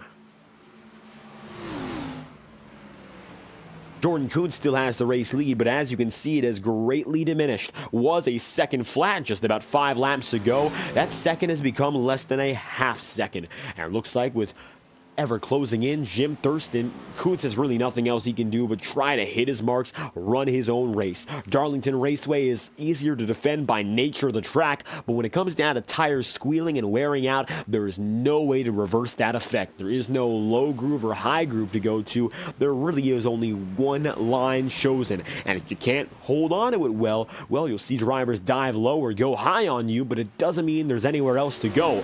They'll just take it from you, and that's that. So you'll see the give or take slowly become 100% take here. And I think if Jim Thurston gets impatient here, and if he really does have the pace, he's going to make it so he gets by just like that. Getting very near Jim Thurston now within 0.3 of a second. Jordan Kuntz still hangs on with the lead as we come across the line for only 36 laps to go. 7 seconds back, you got Matthew Weeks in the number 11 here. And he finds himself still slightly gaining on the top 2 ahead. 7 seconds to make up in 36 laps means he'd have to make up maybe a half a second each and every lap to have a real shot to go out there and win this race. That's not going to be easy, and it really doesn't seem to be practical. Right now, he's actually going to get passed by Vinny Tigner. That is not for position. However, Vinny is quicker, and it goes to show right now, I don't think Matthew has the pace to fight for the race win. Not a bad race by any means for this number 11 team, but at the same time, there's a difference between a good points day and a good chance to win this race. The difference came down to that stint in which Schaefer, of course, dominated. The number 11 team faded back. Only two other drivers kept within good touch. Of course, those two are now running first and second. Matthew Weeks has reaped the benefits of consistency, but a victory will elude him again tonight unless there's a major reset in the coming laps. Last man on the lead lap is currently going to be Connor Asbell, 24 seconds back on leader Jordan Kuntz. 99 team is coming up closer on him, but it's very unlikely that the number 72 gets put one down, unless, of course, he makes any major mistakes. And for what looks to be an attrition-filled race, looking at that ticker, only two drivers so far have retired, the rest of which are still on the circuit in at least some capacity. Chase Schaefer, who looked to retire from the race lead, and then Matthew White, the number 29, both of which are the only two drivers that are out of this event. And as such, with 33 laps to go, most of the field, technically speaking, still has a chance. Doesn't mean they're going to capitalize on it, but of course right now for Jordan Kuntz, I think he's more content that only one driver can really steal his thunder. Jim Thurston, who has remained right there. He got within 0.4 of a second, and ever since he got there, it looks like the gap has remained rather constant. At the line once again, 43/100ths of a second is the difference. Still the advantage is in the number 99's favor. The Power Smash Infinity Speed Motorsport team now not outnumbered on track, but perhaps the strategy game has been played to perfection. Minute differences are going to be the difference, of course, between success and ultimate failure. Right now for Jim Thurston, it looks like he's somewhere in between. Strategy for pit road is effectively done for the night. Keep that in mind. You will not see drivers going down and in unless they have damage. So now, everyone else is left to battle amongst each other on the racetrack. That's all it comes down to. Can you win it with a race of the checkered flag, or will a caution come out that maybe flips the script?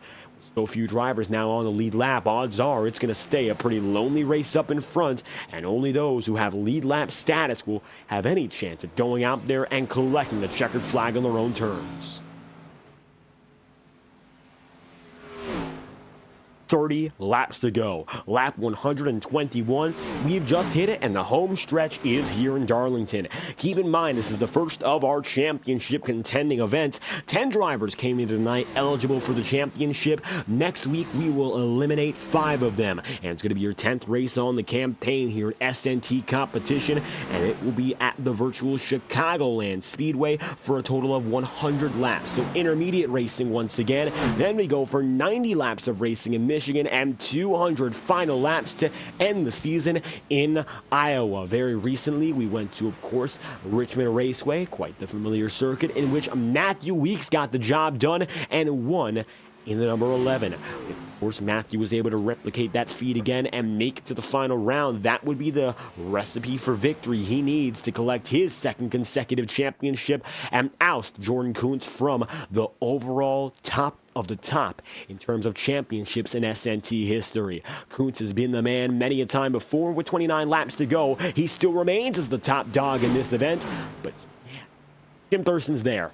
He just hasn't found his big break. And actually, he looks like he's slowly but surely slipping a little bit further back. Not something we were expecting to see, but Jim Thurston, all of a sudden, I think now he's got himself losing time more than anything else. And that Ford Mustang, up for the first time in this run, well, it looks like now he is fading back. His speed is in the negatives relative to the number 99. Take a look from lap 119 to lap 122. He's lost 0.2 of a second. 122 to 123, still losing at a 4/100th of a second deficit. And looks like right now, Jim Thurston has lost his way. And that has come without any contact or any significant incident. He just might have worn his stuff out, making that big gain from 1 second to even 3/4 of a second back. That could have been the difference. And now he's paying the consequences of running a little bit harder.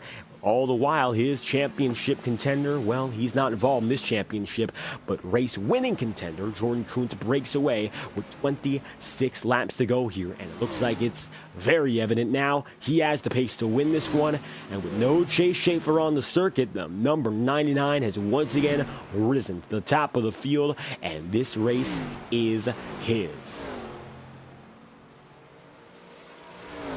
Connor Asbell still just barely inside of the top 5 in lead lap contention. Take a little bit of a further look back, and you're going to see here Henry Kaloff, who runs in 7th. Vinny Tigner's 1 lap down, but he's gotten away for P6. It looks like there's little else that Vinny can do in the body armor, number 12. Brand new look for Vinny to finish off the campaign. Lime green, white, and black. Tigner, a driver who's seen many looks this season, 1 victory so far at the Talladega Superspeedway. Otherwise, modest success on the campaign so far, and Vinny's one of those drivers who has been able to pull off 2 wins in 2 seasons, 2 victories this year. Now you can see the shower of smoke that's most likely billowing from the virtual Gino Marrow. Yeah, there it is again. It looks like right now he's going to be following that smoke shower, and so is Jim Thurston. So it looks like Gino going to be 1 lap down, and he's still smack in the middle of it.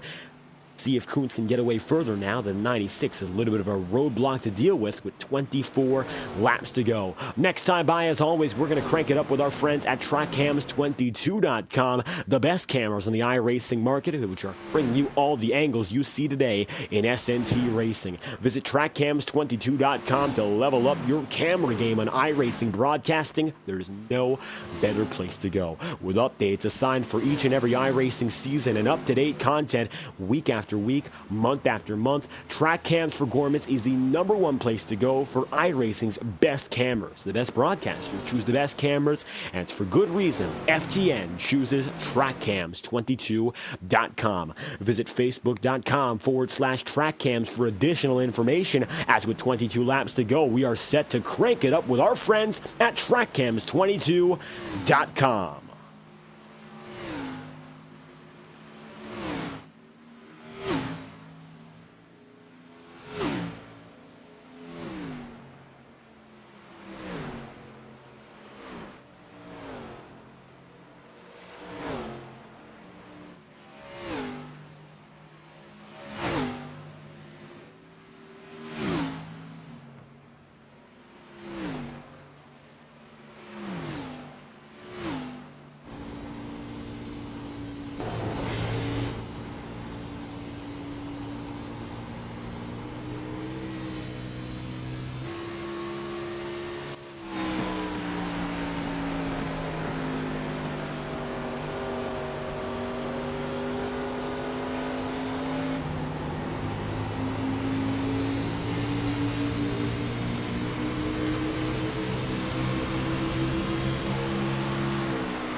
It's getting a little bit tighter here with 15 laps to go, but that's not a battle between the race leaders, but instead the lappers. Henry Kaloff, Gino Marrow, and Connor Asbell all go at each other, and Connor right now is in the fight to stay on the lead lap here in the 5th position. Henry Kaloff looks quick on the high side. Keep in mind, Asbell, Henry Kaloff went 3 wide before. I don't think they'd like to replicate the result of that incident again, but it looks like Henry Kaloff once again gets away. Advantage now to the number 63, but the 72 team is going to find himself smack in the middle, and Gino Marrow is still putting pressure. With these three bundled up alongside each other, it'll only slow them down further. Gino Marrow is going to go even lower than the rest of them, but it looks like he'll decide to come back up again side by side. This is ahead of Jordan Kuntz, mind you, and Jordan has the best view in the house, but I'm sure it's not one he'd like to have so late in this race. 13 laps to go. Jordan makes no other decision, but the most logical one. Try to pick them off and hope they don't do something crazy. Contact once again. Now the lappers have to think smart. This is not about them. This is about Jordan Kuntz, your race leader, and Jim Thurston, who's right behind. Don't let either of them get involved in your mess, and of course, don't cause a caution. That's the end goal. Up top, there's the 72. Here comes Vinny Tigner once again, and that's a battle for position as well. Now it looks like Vinny Tigner might have a chance to take the spot away from the 72. And so he does. Vinny looks low. Connor Asbell's up top. Additional damage. And now Henry Kaloff is going to find himself closer. What a difference a few moments make. Connor Asbell no longer on the lead lap. Only 4 drivers in lead lap status. Jordan Kuntz is going to find himself still first of which, but now a 2-second edge over Jim Thurston, who didn't get himself involved in that incident, really didn't bother to at all. He'll let the lappers play it all out behind their own accord. Here goes Connor Asbell to the bottom again on Henry Kaloff. Sliding high, looks like a little bit of a slide job maneuver. There's Jim Thurston even still. 11 laps to go. In a moment like that, even though both of the leaders were able to navigate around it successfully, I think it's going to cost them. It's going to cost Jim Thurston anyway, enough where he's not really in position to win this race. 2 seconds to make up when you're already sliding into the negatives is not good, and really, it's not possible. 10 laps to go this time around. River Page finds himself in the 4th spot, the last man on the lead lap. No longer the case. He's actually going to find himself off now, and it looks like River's night has prematurely concluded as well. Interesting. All the while, Vinny Tigner is the last driver on the lead lap, and he's trying to get away from Jordan Kuntz here. 10 laps to go, and we're on the verge of seeing only a podium filled with lead lap drivers. Nobody else on the field from 4th on down would be on the lead lap if Jordan Kuntz laps the number 12. 9 remaining this time by, and for Vinny Tigner, the honor of the rest of the field is sort of at stake here, but it looks like he's been able to get away and continue gaining. He got by the 99, and while it was not an easy pass, it was really scrappy work. He got it to work out, and so he's got the position. 9 to go, coming to 8 this time by. Just a minor advantage, and Jordan has no incentive to chase him back down.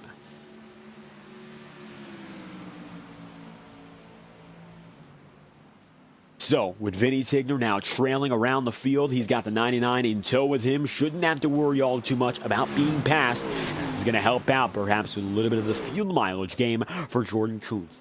Nevertheless, this shouldn't mean all too much. The question becomes, is Jordan good enough now to even face off against the final charge if Jim Thurston has one? 1.8 seconds.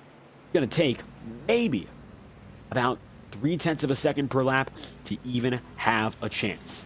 Not going to be easy, technically possible, but Jim Thurston would have to start working right about now if he wants any opportunity of getting up there, unless Jordan makes a major mistake, which again will be unprecedented in today's racing. Jordan Kuntz right now looks to be pretty solid. He has no incentive to go out there and fight the drivers who are ahead of him. Gino Marrow is 1 lap down. Vinny Tigner is on the lead lap, but just barely. Right now, I think these three drivers are going to be very comfortable just staying in the positions they have and not doing anything all too crazy about it. Gino Maro is now actually going to be 2 laps down, as a matter of fact, according to timing and scoring, albeit briefly. His internet troubles are rampant, and once again, that's the cause of much concern as Jordan Kuntz is coming up on him again, and now Vinny Tigner looks to be slow. Jordan is going to look low just briefly on Vinny Tigner there. You saw he didn't decide to make the pass, but definitely contemplated what if. And yet he will not go for it. So good to see right now. These drivers are going to race each other with respect. 5 laps to go. Jordan Kuntz leads. Jim Thurston in second. Matthew Weeks in third. This will be a big race for your top 2 championship contenders. While it does not look like Matthew is going to come away with the second place finish, P3 will be his once again. And it looks like he'll get himself another good points day. Put him up into second in the championship race. That's going to mean with 5 laps to go, P1 and P2 in the championship. Very familiar, your last 2 champions. Matthew Weeks, the defending title winner, and Jordan Kuntz, 2-time former champ. He just has 4 laps to go now to seal the deal and conclude the run with, of course, the 99 team in favor. Alec Daffin got back on the track, by the way. He didn't decide to fully retire, and by virtue of just that, he has been able to make it by River Page. He's now up to 9th and will settle for a top 10 finish, although not the one he'd like. And by doing so, Daffin will be able to outclass Carter Casey, which is one of the championship contenders. And while it might not be a great race overall, Alec gonna try to take the scraps of it and make something of it for the future. Better than simply retiring and bowing out, and that's the difference between a few points that could go a long way. 3 laps remaining. Jordan Kuntz now only has himself, give or take, 4 miles to go to finish the job, and he still has the lapper, the number 12, just ahead of him, and he'll be trailing around. For Kuntz, he's done a great job today, but he wasn't necessarily the dominant driver to start.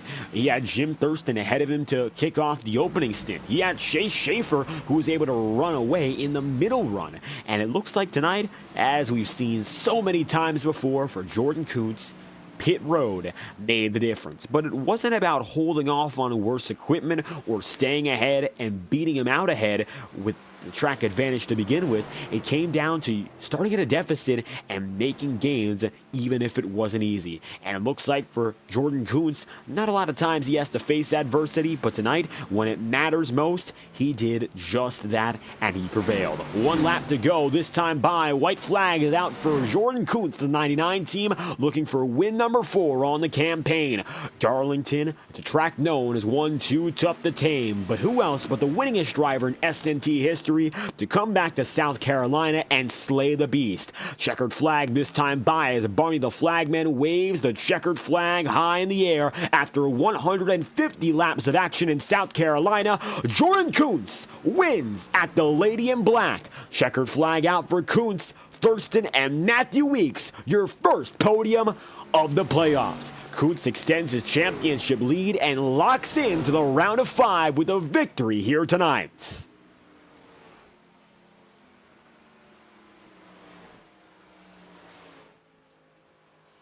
47 of 151 laps led. Jordan Kuntz, a massive race for the 99 team, and this one's gonna, in effect, put him into the final round to fight for the championship. It's a 2-race round, so it doesn't mean he's got himself a do-or-die shot to win it all, but a fantastic start and just about everything he could ask for.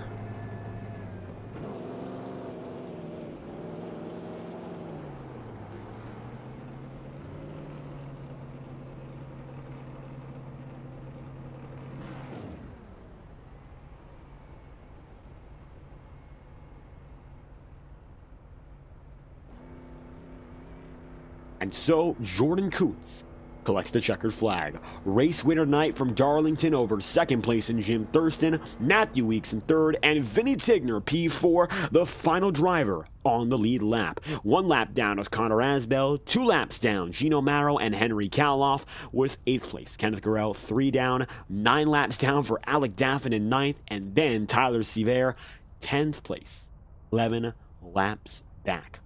The 11 River Page, P12, Chase Schaefer, 13th, Michael Deitch, 14th, Carter Casey, Matthew White, and Rick Spencer Walt, all retirees to finish the day off.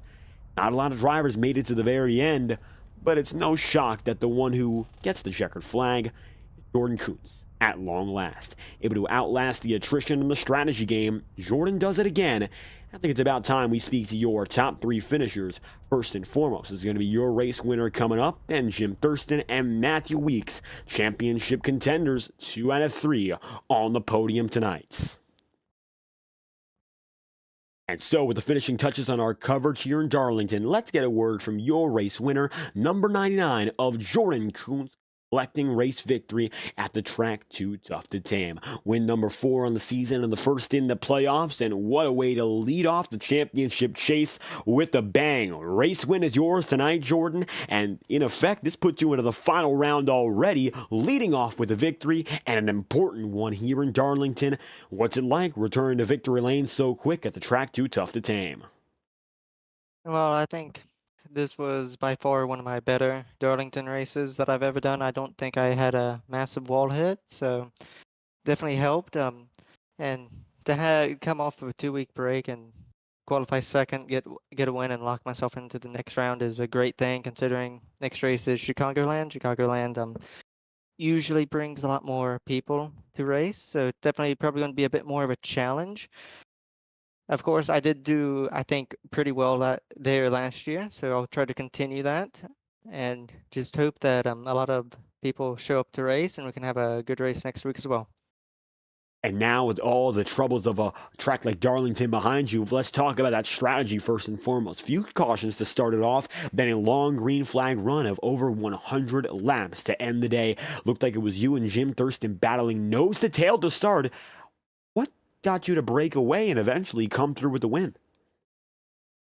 Well, I think the first thing is I definitely did a bit more practice than I normally do. So that was one thing. I definitely practiced more long runs than qualifying runs this time around. So I think that was the first step into it.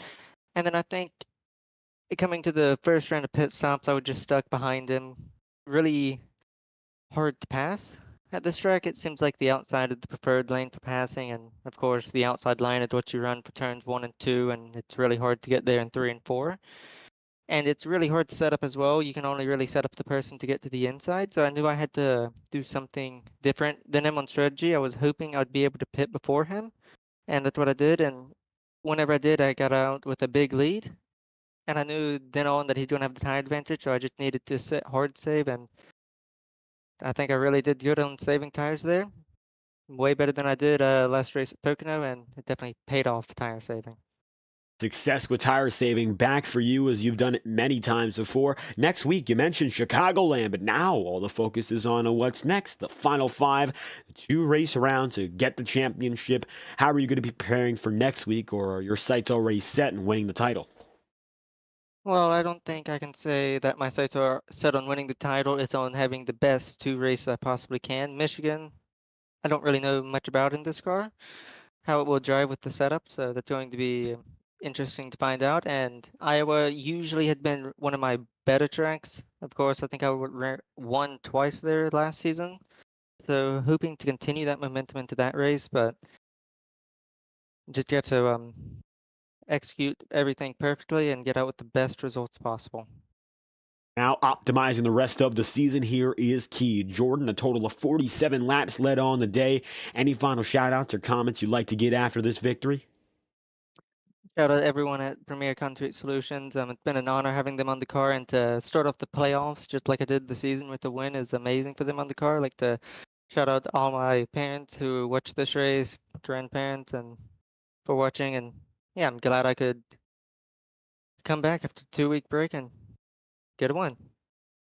Jordan Kuntz, checkered flag is yours to open up the playoffs and move on to that final round of 5. Thank you for stopping by, and thank you again for your time. Thank you.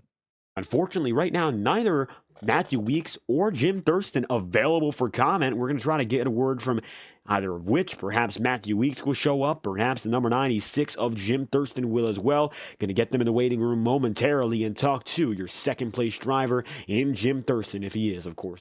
go up. Jim led 57 laps on the day. Chase Schaefer was the dominant man. I mean, it came down to the split between Kuntz, Thurston, and Schaefer. Chase led 42 laps, Kuntz led 47, and Jim led 57. I mean, these drivers almost led a perfect third each way. Unbelievable job for all of them, of course, to be so consistent and almost dead even on each other when it came down to the statistics at the end of night. Nevertheless, the LW Wright number 96 machine finishes in the runner-up spot. We're going to wait just a little while longer. And with that being said, Matthew Weeks also there in third as well. Top three made up of drivers spread apart 10 seconds. Top two split by 3 seconds. Top four split by 31 seconds. And you can see the difference right.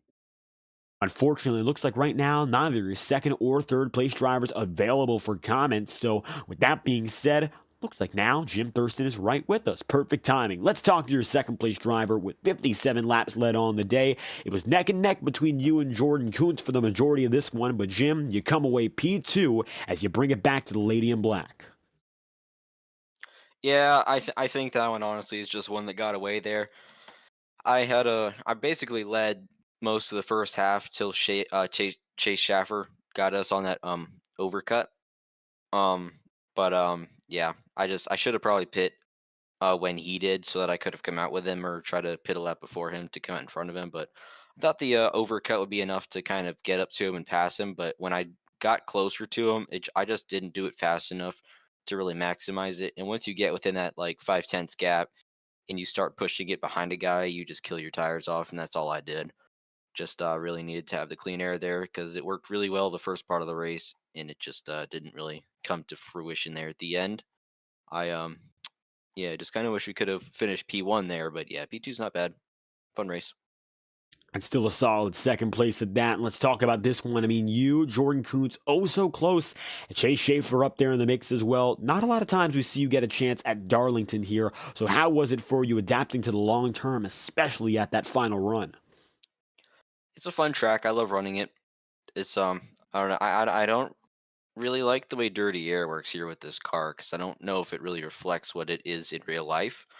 Because like if you go off a turn 2 behind a guy and you're not like below them, like heavily below them, you just get a bad exit. And on this track, it's really a 1-lane track on the exit of the corner, so there's not a lot you can do there. But in real life, they're able to just kind of run right behind each other, pull up on each other on the straightaways, and race it out in the corners. So I don't know what iRacing needs to change there, but yeah, it's a fun track to race, and I had fun. Thanks to Power Smash Infinity Speed Motorsports for the race car, and we ran the LW throwback this week because I didn't have time to make anything else. So, yeah, fun race.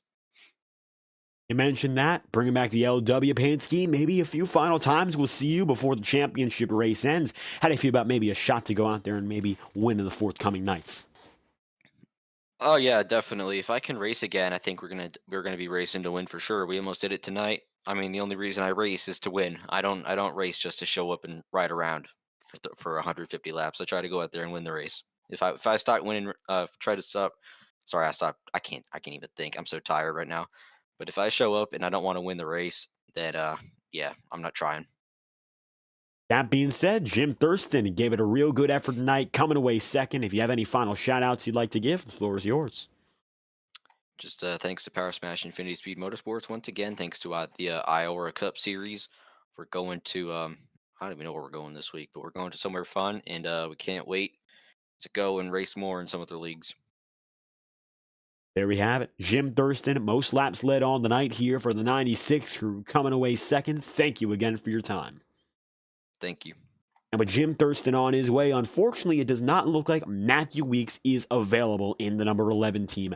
Matthew coming away, not a lap led tonight for the number 11 team, but consistency proved key, and Matthew will move up to second in the championship standings as a result of another wonderful performance in which he made it up there and made those final laps count. 4 drivers on lead lap tonight, a night of attrition in which the number 99 of Jordan Kuntz returned to the checkered flag again.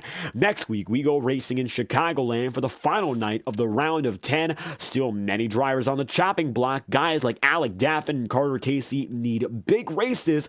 Matthew Weeks and Jordan Kuntz just need to show up. With that being said, you've been watching coverage from the virtual Darlington, South Carolina, and the Darlington Raceway, the track too tough to tame. I've been your host, David Kreutz, commentating and producing. If you enjoyed, make sure to leave a like on the stream and subscribe to the channel. Your support is always greatly appreciated. Saturday Night Thunder action is broadcasted exclusively live on FTN, so if you'd like to stay tuned to all FTN broadcasting news, check out the QR code on your screen or check the links in our description for the FTN Broadcasting Community Discord server so you can check out all the news about every FTN series and some more action going on throughout the sim racing world. Thank you for tuning in tonight. Congratulations to race winner Jordan Kuntz from the Lady in Black 200 and the virtual Darlington, South Carolina. You've been watching FTN Broadcasting. We hope you have a fantastic night.